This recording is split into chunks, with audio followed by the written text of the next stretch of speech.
May 30 po, last year lang, 2025, merong 3 batang babae. Magkakapatid po sila ang nireport na nawawala. Matapos sila hindi ibalik nung kanilang mismong tatay. Pagkalipas daw kasi ng 3 araw, nakita tong 3 batang to na nasa isang campsite.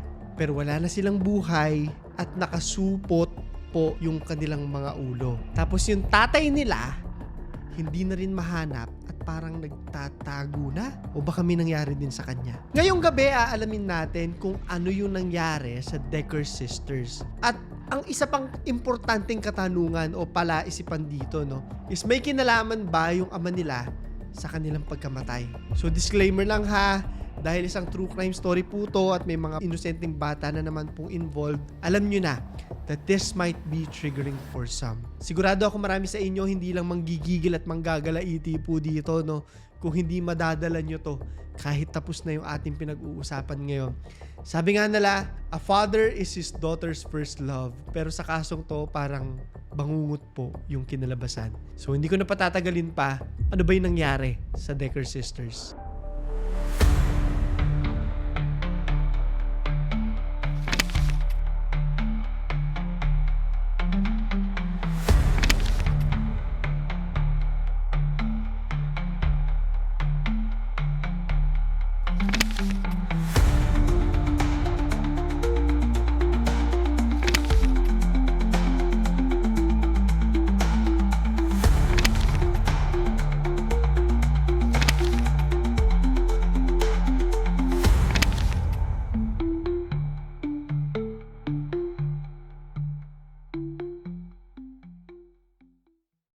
Missing. Nabagabag ng sobra yung mga tao dito sa Wenatchee, Washington. Matapos nga mabalitaan na meron 3 magkakapatid na sila Peyton, 9 years old lang, Diyos ko, Evelyn, 8 years old, at Olivia na 6 years old, nawawala po. Maliit lang yung community nila Alam mo yun, parang pag kunyari nasa probinsya ka, diba? Maliit na baryo, magkakakilala lahat, diba? Ganun lang din sa kanila, maliit lang yung community. So karamihan sa mga tao at pamilya magkakakilala. At yung 3 bata po, sobrang malapit dito sa mga kapitbahay nila. Ayon sa kwento ni Whitney Decker na nanay po ng mga bata, sumama sa tatay nila yung mga anak niya as part of their father's visitation rights na kasama sa custody agreement nila bilang mga magulang. So, kumbaga magkahiwalay yung living arrangements nila. Wala naman pong kakaiba daw sa araw na yon dahil nakasanayan na to ng pamilya Hinahatid pa ni Whitney yung anak niya sa bahay ng tatay ng mga to na ito naman siya, si Travis. Bandang 5 p.m. na raw ito noong May 30, 2025. Biyernes siya. At ayon sa kanya, hinintay niyang makauwi ang mga ito hanggang 8 p.m. ng kaparehong araw. But when she realized na hindi pa binabalik nung tatay nila yung mga bata sa kanya, 90 minutes na past the time na dapat ay susuuli itong mga ito sa kanya, kinakabahan na siya. May kutob na siya. Parang may mali, parang may kakaiba. Lalo pa at wala namang abiso yung tatay. At kahit anong explanation man lang mula dito sa ex-husband niya. At alam naman nating lahat that a mother's instinct po, hindi lang mother's instincts a woman's instinct. Hindi po yan nagkakamali. Lalo na bilang yung mga ina, it's always on point, sabi nga nila. Dahil dyan ay agad siyang pumunta sa mga pulis para mag-report at ipaalam na hindi pa nga nakakauwi yung mga anak nila. Pero dahil nga lagpas sa 1 oras pa lamang po, hindi agad nag-issue ng Amber Alert, alam nyo na yan, yung Missing Children's Alert na usually ini-issue sa US kapag ang isang bata ay hinihinalang nasa matinding panganib. Pero dahil nga hindi rin nakauwi yung mga bata matapos ang ilang oras at wala ring balita galing sa ama ng mga to, the police eventually started the search. Sabi pa nila, the visitation was part of a parenting plan. Parte daw ng plano. But he has since gone outside the parameters of it, which is not normal. At yun daw yung naging cause nung alarma.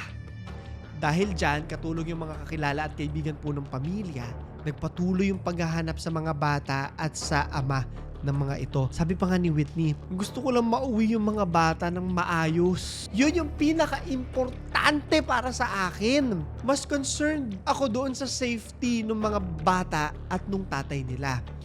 ito raw ay isang unimaginable situation. I am pleading for everyone to look out for them. Humingi na siya ng tulong.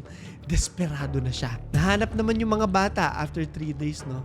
Pero sabi ko nga sa inyo, tragically, patay na sila. Malamig na yung mga bangkay nila. Wala nang buhay at nababalutan po ng plastic bags yung kanilang mga ulo.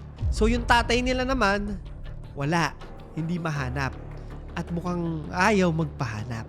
I can just imagine how painful it is for the children's mother to finally get to see her children. Pero this time, wala na silang buhay. Yung mawalan po ng isang anak, wala naman akong anak, no? Pero hindi mo mabibigyan ng pangalan yung sakit para, especially sa isang magulang. Pamangkin ko lang iniisip ko, kapatid ko lang iniisip ko, parang mababaliw po ako. Paano pa kung, di ba, galing sa loob ng katawan mo? Di ba? At paano pa lalo kung 3 anak na sabay-sabay mawawala, sabay-sabay mamamatay? And worse, ang kahinahinala po ditong salarin ay yung tatay nila mismo. I'm not a parent yet, for parent. Oo, pero hindi ka ila-ila sa akin kung gaano kahirap para sa isang tao man lang, no? Hindi man lang magulang. Ano na sa isang ina, yung mawala ng anak. Siguro yung iba sa inyo masasabi, and may mga ganito talaga, no? Ang tanga naman ng nanay, bakit kasi iniwan niya sa asawa niya yung mga anak niya? Inuulit ko lang, no? Court-mandated visitation po to. And since it was granted legally to the father, may karapatan po talaga siya na makasama at mabisita yung mga anak niya kahit wala sa paligid yung nanay. Utos ito ng korte. Depende kasi yan sa visitation rights na ibinibigay. And in this case, merong right si Travis as part ng kanilang divorce agreement. But going back to the story, ano ba yung krimen na ginawa sa mga bata? The killing of the Decker sisters.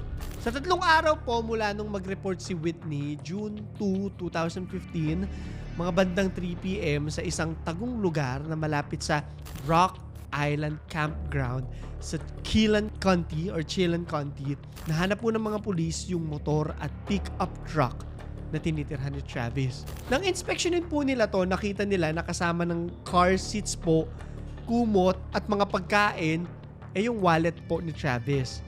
Sa likod naman, yung bandang tailgate ng sasakyan, merong 2 madugo na handprints yung kanilang nakita. Dahil sa mga napansin at nakuhang ebidensya, pinagpatuloy ng mga pulis yung paghahanap. Naghinala sila na maaaring nanggaling sa nasabing lugar ang lalaki recently at malaking posibilidad na nasa malapit lang to at yung mga bata. Kasi nga, yung sa dugo makikita naman nila yun kung fresh pa yun o tuyong-tuyo na, di ba? Soon after, nahanap ng mga pulis yung bangkay nila Peyton, Evelyn at Olivia. Hindi kalayuan doon sa pickup truck ni Travis. Ayon sa mga pulis, natagpuan nila yung mga bata na nakatali ng mga zip ties sa mga kamay. Merong patong-patong na plastic bag sa kanilang mga ulo. Kahit ilang araw na rin mula nung huling nakita mga to, suot pa rin ng mga bata yung parehong damit na isunuot sa kanila ng nanay nila bago sila dalhin doon sa tatay nila. At si Travis na tatay ng mga bata, wala sa crime scene at walang idea yung mga pulis kung saan nga siya nagpunta. So inotopsy po itong mga bata. No? Ang sanhi ng pagkamatay nila ay asphyxiation. Ayun, asphyxiation, yung hinahanap kong salita. Given what the authorities have seen, lalo na yung mga plastic na nakatakip sa ulo ng mga bata, malamang ayun yung ginamit para kitilin ang buhay ng mga to. And I can just imagine kung ano yung takot na nararamdaman ng 3 bata na yan. No? Bakit kaya? Alam ko hindi muna dapat natin sisihin na yung tatay ang gumawa nito, no? Kasi sabi nga nila, innocent until proven guilty. So titignan natin, no? Magkakaroon ng manhunt at malalaman natin kung yung tatay ba ang pumatay sa mga bata. The manhunt. Ayon sa investigasyon na trace ng mga pulis na gamit yung Google account po ni Travis, ay may lumabas na mga search kagaya ng how does a person move to Canada? Or how to relocate to Canada? And jobs in Canada. Kumbaga, hahanap na siya ng trabaho. Ilang araw lamang ito bago yung krimen, and because of this, naghinala sila na maaaring lumipat sa Canada at dito nagtatago ang lalaking ito. Marami ng skills ang lalaki na maaaring makatulong sa kanya sa pagtatago dahil isa siyang dating miyembro ng US Army Special Forces at Army National Guard. Nag-serve din siya bilang isang infantryman sa US Army mula March 13 hanggang July 2021. tagal-tagal din. Including, no, isang 4-month deployment sa Afghanistan noong 2014. So, alam mo, maraming skills to. Ayon sa Washington Military Department, no, meron po mga special skills si Decker na nanggaling sa military experience nito na maaaring magpahirap sa manhunt na ginagawa ng mga pulis. Idagdag pa na athletic din ito at may malakas pang pangangatawan at sanay mamuhay na mag-isa dahil na rin sa pagiging homeless at panunuluyan nito sa iba't ibang mga lugar. Ayon naman sa dati niyang asawa bago yung divorce nila noong 2023, although may mga mental health issues itong si Travis at na-diagnose ito na may borderline personality disorder, hindi naman daw niya ito nakitaan ng kahit anong red flags. Maging pagtapos ng divorce nila ay nagkakausap pa rin sila bilang magkaibigan at nagkakasundo naman as co-parents. Ganun naman, hindi naman kasi lahat ng naghihiwalay po is nag-aaway talaga. May mga maaayos na usapan po talaga. At parang ganun din yung nangyari sa kanila. Ni minsan, hindi niya raw sinaktan ng mga to physically, no, yung mga bata, miski yung asawa. So parang wala namang problema. Although aware siya na nawala ng tirahan si Travis at palipat-lipat ito na matutuluyan sa mga motel at mga campsites, idagdag pa na nabanggit din itong nagpaplano itong i-rehome yung aso niya, no? Maayos pa rin naman niya itong nakakausap daw. Napagkasunduan din nila na through the parenting plan, kakaroon ito ng mental health and anger management treatment. So, saan galing yung anger management treatment, di ba? Ano yung trigger? Unfortunately, ayon kay Whitney, maaaring hindi ito sinunod ni Travis at dahil sa hindi pag-take ng medication, maaaring lalong lumala ang mental health issues nito na naging trigger naman ng violenteng breakdown ng dating asawa. Sabi din ni Whitney na yung mismong araw kung kailan hinatid niya yung mga anak niya sa dating asawa, medyo tahimik daw to. Alam niyo yung tipo ng katahimikan na masisense mo sa iba? May something. But since court mandated nga yung visitation at hindi mo naman masasabi in real time na may mali talaga, di ba? Masisense mo lang.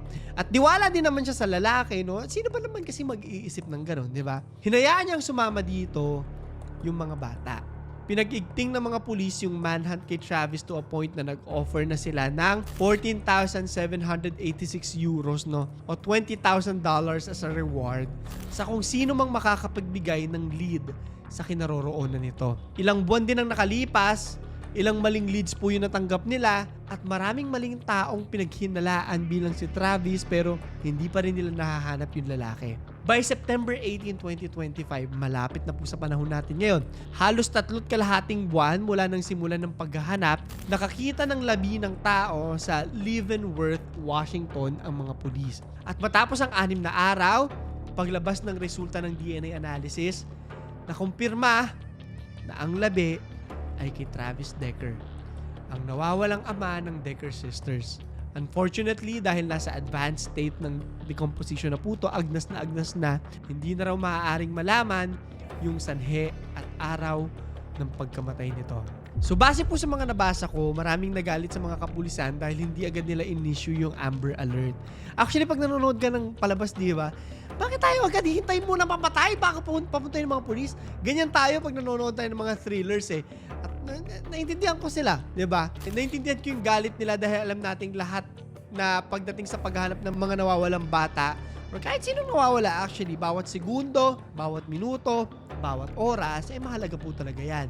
Sabi pa nga nung attorney ni Whitney na si Ariana Cozart, he had some mental health issues and some instability in his life that really led to the restrictions as far as overnight visitation or him taking them out of the area. But other than that, he loved those girls very much. So parang gusto niya na bang makasama na lang sila sa langit? Parang yun yung naiisip ko. The courts didn't fail these girls. It wasn't the judge and it wasn't Whitney. Wala namang kasalanan yung nanay dito. Ang nagkamali daw ay yung sistema. Feels like the system really let Travis down. If somebody would have provided Travis with the help that he needed, buhay pa daw sana ang mga bata.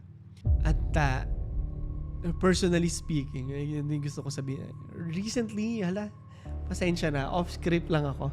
Recently, nag-struggle na naman din po ako sa aking mental health. At alam ko, sinasabi ko na it gets better. Pero minsan nakakapagod din yung paulit-ulit. It gets better but it never really goes away. So get as much help as you need. And talk to your friends, talk to your family, kahit na hindi sila humihingi ng tulong sa inyo, vocally. Ayun lang. Yun lang yung masasabi ko kasi mahirap talaga siya. Although hindi ko po alam kung ano yung pinagtadaanan ni Travis. At paulit-ulit ko rin sinasabi na hindi rason ang mental health para manakit at pumatay na 3 bata, di ba? Gets ko kung bakit may mga nagbe-breakdown ng gano'n.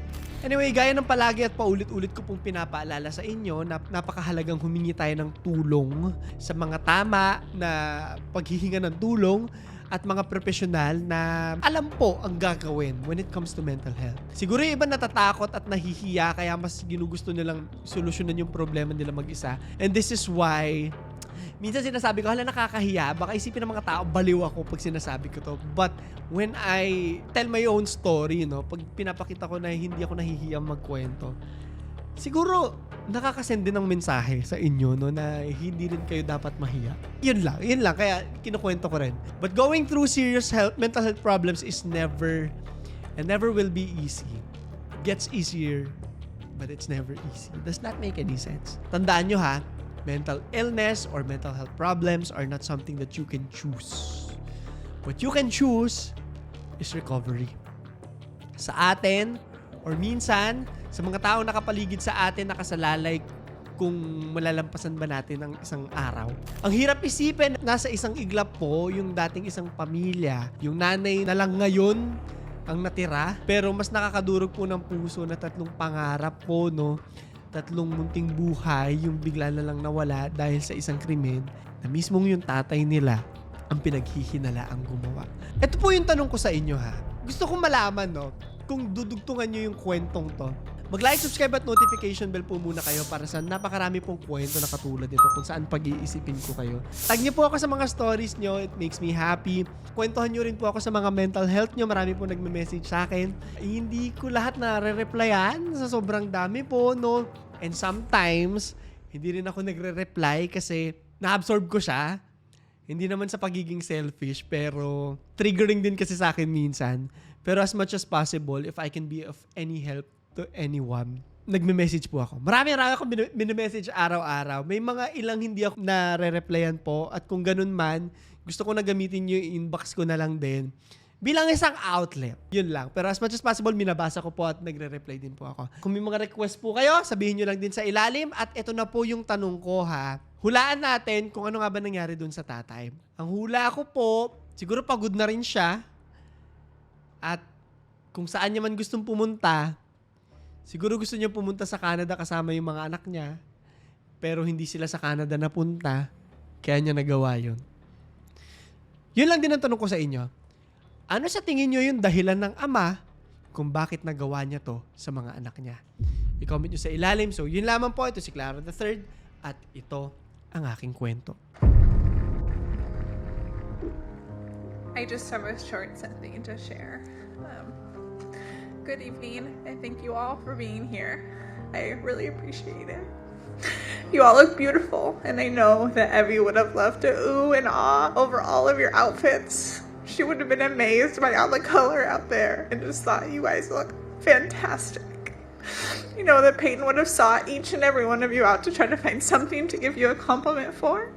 She did that for everyone, whether it was in the grocery store or at school or with me, always telling me, "Oh, you look so beautiful, Mom. I love your earrings," or whatever it was that she could find. I wanted to share a means of connection the girls and I had that I think allowed them to have such warm and open hearts to the community around them. After my divorce, there were a lot of feelings flowing through my house. As you could imagine, me going through a divorce with 3 small, tiny women. Some of the feelings were easier to talk about than others. Through the girls' time with Children's Home Society and some incredible therapists, we discovered the 3 feelings. At night, during their bedtime routine, I would ask them what 3 feelings they felt during that day. No feeling too big or too small, and what was going on when they felt those feelings. For Peyton, she always had more than 3, consistently eager to tell me about every minute of her day. She was always interrupting her sisters to make sure I knew every single one. For Ev, we would talk about her feelings one-on-one, right at bedtime, because she wasn't always ready to share them with her sisters. And for Olivia, we were still working on how to describe all of her feelings, but beyond a shadow of a doubt, one was always happy. Even when I tried to avoid telling my feelings, which is so easy to do as an adult, I feel like, the girls, one of them would always say, "Wait, Mom, you didn't tell me what yours were," and make sure that I too would tell them what my 3 feelings were. I'm so thankful for the time that I had with the girls and how the 3 feelings allowed us to connect when the world slowed down. And it really gave me an inside look into their day. I believe doing this with them allowed them to come into the world with open hearts and kindness. I hope that you are all able to do some version of the 3 feelings with your loved ones. Thank you everyone for being here tonight and the outpouring of love that you have shown me and my family over the past few weeks. I truly hope that the legacy of the girls' lives lives in everyone's heart forever. They were incredible.